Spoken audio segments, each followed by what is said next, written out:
This morning, before I introduce this person, I'd like you to write this down. It's the best gift that I could give you this year. If Winnie Hart is not in your world, be brave and send her an email or pick up the phone and call her this year and say, let's go have coffee. That's the best gift I can give you this year. That you know her, that she's a friend of yours, that she includes you in her thought leadership, or that she hugs you when she bumps into you at an event. It's the nicest thing I can do for you. Winnie Hart is a wife, a mother, an entrepreneur, a global subcommittee chair for EO, and most importantly, she's a friend. There's not much more about her journey that I could add that she can't do a better job of. She's a world-class communicator. So please join me in welcoming Winnie Hart.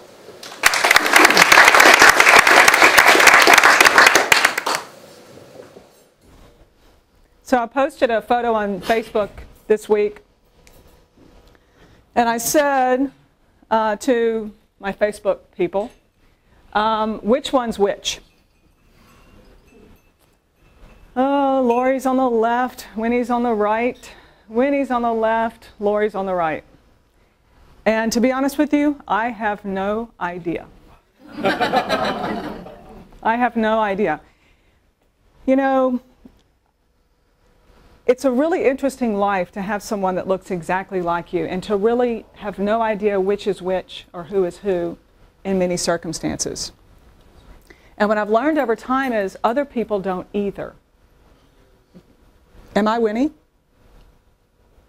Am I Lori?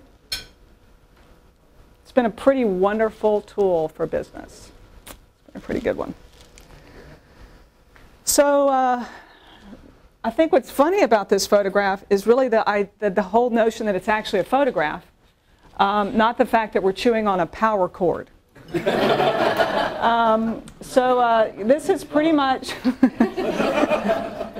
this is how this story is going to go today. And I don't know which one's me, but I'm definitely in the photo. Double is trouble.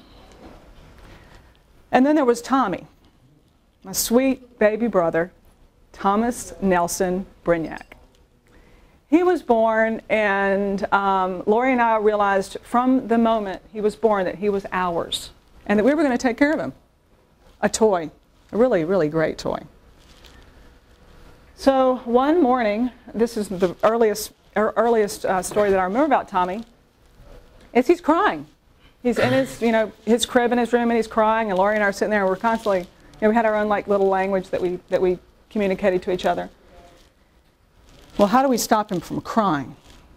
Well, Lori says, well, he's hungry.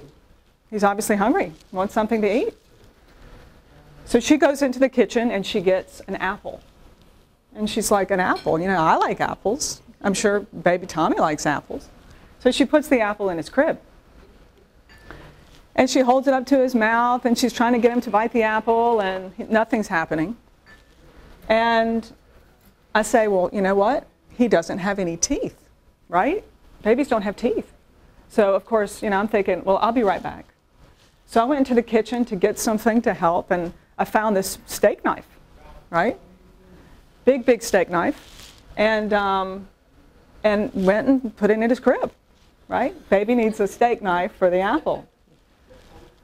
It was one of the biggest whippings I ever got in my childhood, and just the one of many, and the one of the many, many, many little stories that that Lori and I learned hard lessons from.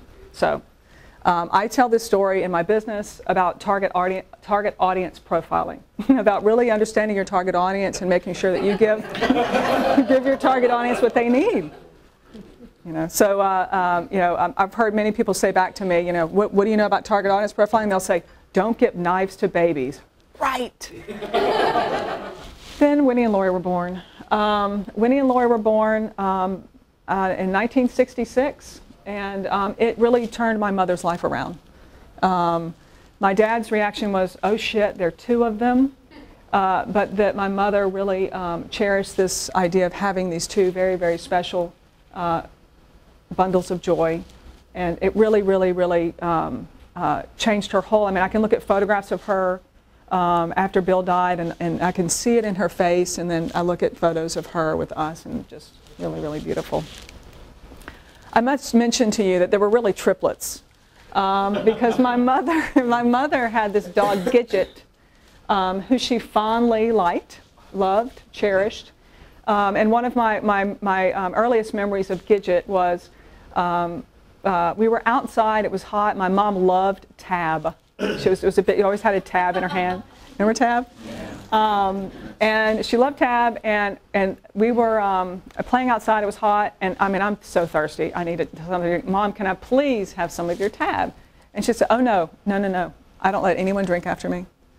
And then I see the dog walk up, and she's pouring the Tab into the dog's mouth. It's like, Anyway, so Gidget was very fondly loved, and as you can tell, she was the triplet in the family. So my childhood, most of my childhood was spent in front of this bush in my grandmother's house. We are sitting on a flipped over garbage can. So this is Granny's house. So Granny was my mom's mom, the one that lived in Texas. And we also were the love of her life. We were the kids at Christmas that got all the special Christmas presents. And we were the ones that were always in the photos, and we were the ones that were treated in a very special way, which in the end was very frustrating for us, because we were all about, you know, thinking positive, and you don't know what you don't know, and trying to spread the love around. And so we had some competition with our cousins, which we have resolved. But yeah, we would get like these fox coats, you know, and they would get like, you know, like a spatula or something for Christmas. Anyway, so the little twins, Winnie, Lori, were adored. So every Sunday we would go to church with my grandmother, who was Baptist, and she would dress us up and curl our hair the night before, and this was kind of a big deal in our family. So, and this is when I learned pretty early, and this is one of my things that I always think about, is that someone is always comparing you to someone else. And this is something to think about as non-twins as well, is that someone's always comparing you to someone else. In my case, you know, she's prettier, she's fatter, she's smarter, you know, she's got better genes, you know. I mean, it's still constant. I mean, even when we're standing together, people will come up and say the most amazing things, and compare us in a way that's always been very interesting to us. Another important thing to know about me is there wasn't a growth chart in my house. You know, you have those growth charts, and you stand next to it, and you mark it with a pen. No, it was Winnie, Lori. You know, it was, okay, all right, can you reach it? No, oh, right? So we spent about 5 years standing in front of the washer and the dryer trying to reach the knob. And it was like this rite of passage. And my parents made this really big deal about it. Little did we know, once we reached the knob, we became the maids, right? So that was it. So our growth chart was reaching the knob of the washer and the dryer. I will say, the sink is about the same distance, so you know what that means. So pretty much Lori and I spent our childhood, you know, washing clothes, cleaning the house, and taking care of the family. When it comes to mentors, this man, Mike Cantro, is someone who had a big impact on my entrepreneurship. When I was 14 years old, I went to work for Mike Cantro at a place called Byron's. I started working there at 14. I worked in inventory, so I helped bring in inventory, bring in food, which led to helping prepare food, which led to really holding his children while I'm bringing up the register. And I became like Lori and I both became like part of his family, the Cantro clan. And they owned the first restaurant on Eugene Street, and then they opened several more. By the time I was 15, they opened a restaurant on Sherwood Forest, and I became the assistant manager. So that he really taught me about business. He taught me everything about incorporating family values in business, and taking care of and doing what you should do, and living the values in your business. And Mike, I owe a lot to Mike Cantro, and the fact that he took me under his wings, saw the potential in Lori and myself, and let us lead at a very young age. A little bit about my EO experience. Kevin Langley is the reason I'm in EO. He called me probably 10 years ago, and said, Winnie, you need to join this club. Yes, I said, yeah, well, I don't have time for that. And he kept calling me and calling me and calling me, and about a year and a half later I said, all right, I'll go. And so I've been in EO for 8 years, had a lot of different experiences in EO, but I've also been a leader for each of those 8 years, and I think that it wouldn't have been possible without Kevin Langley. So I must recognize him as one of my mentors. When you're a twin, you're able to see yourself outside of yourself. Can anyone in this room see themselves outside of themselves? Have you thought about it? Lori will come up to me and says, Winnie, our butt looks big in those pants. She can say, that looks stupid, we look dumb, you don't wear that, don't say that word. She's the one person that will come up to me and right before a presentation, and she'll look at me and she'll hold me and she'll say, Winnie, don't say shit or fuck in this presentation. So she knows me like no one else, and it's a gift that you know that. Like, I know what I look like when I talk. I know what I look like when I sleep. Think about it. You're able to sort of see yourself outside of yourself. I know what I sound like when I sing, which, yes, we don't sing in front of anyone else. We have the same voice. So, looking for your inner twin, trying to find that inner twin thing in you. We are able to be ourselves because we have each other. We're actually wearing toilet bowl sunglasses. And just having the ability to just like find that special thing inside you has been a great part of our life. Couple things about, I'll say a few things about work. This is pretty much my mantra. I started my career babysitting. So that was my first entrepreneur career. I started babysitting. I'm able to draw and paint, so that was my sort of like competitive advantage. And so Lori and I had this babysitting gig where I would draw and paint, and we would like have all these art projects, and we got paid really well to be babysitters. So we were like the big deal in our neighborhood.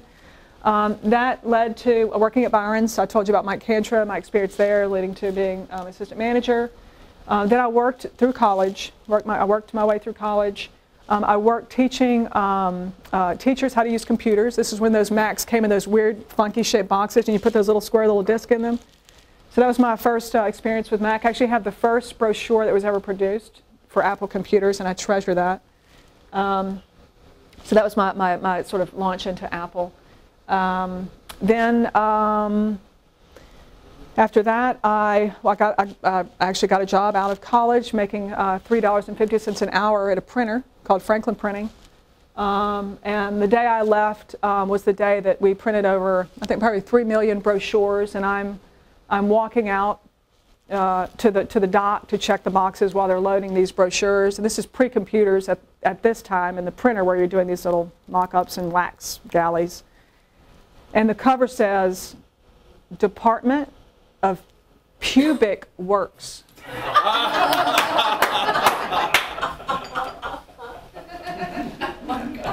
Proofread. So if I can leave you with anything today, it's about really, thinking about twinology and thinking about the idea that, what is it that is amazingly wonderful and unique about you and special about you and your company that you can leverage to do what you want to do, have the success you want, share with your family, help your children find what's unique about them. We're working with kids right now on helping them make decisions about college. And I find that people don't know. There's so much sameness out there in the world, but that everyone really has something very unique and special about them. Thank you.